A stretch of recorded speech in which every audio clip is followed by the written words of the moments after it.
Warning God, to all please. Jamaicans.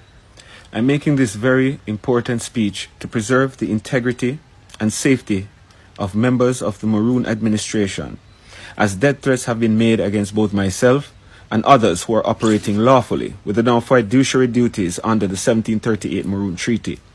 We ask the world to pay attention closely to activities unfolding over the next days, weeks, or months until an amicable resolution has been found with those who are hell-bent on creating chaos in a community that has remained peaceful for hundreds of years.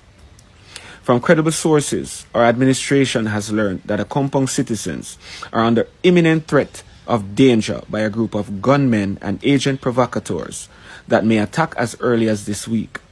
The imminent threat stems from an issue that I would have reported to the police in August of last year and personally met with members of the Major Organized Crime Task Force, MOCA, in Kingston, as I believe this imminent threat is stemming from that information and data shared with MOCA a year ago. We have yet to receive any response from any of the relevant authorities. Under Maroon constitutional law, pursuant to Article 3, Section 3, read dangerous weapons, I have ordered for signs to be erected stating that individuals carrying firearms will not be allowed to proceed on the Maroon private estate without first making a declaration for permission to be granted by the full council. The great Malcolm X, peace be upon him, once said, "A race of people is like an individual man. Until it uses its own talent, uses its pride, takes pride in its own history, expresses its own culture, affirms its own selfhood, it can never fulfill itself."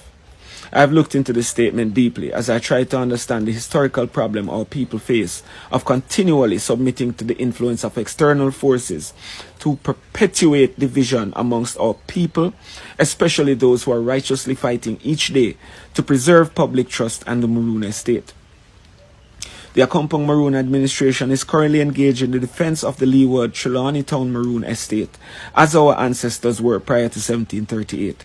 And as such, our administration has implemented protocols to prevent any attempt to destabilize the Maroon legal position. Therefore, the government has taken a number of steps to secure life, liberty, and the pursuit of happiness of our people. I have provided my legal team with a list of names and data that they should share with the police and necessary authorities, both locally and internationally, so as to protect myself and members of my administration and the community. I will end now how I started with another great Malcolm X quote. Peace be upon him. When a person places the proper value on freedom, there is nothing under the sun that he will not do to acquire that freedom.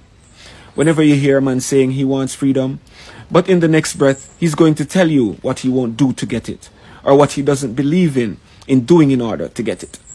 He doesn't believe in freedom. A man who believes in freedom will do anything under the sun to acquire or preserve his freedom. Assalamu alaikum.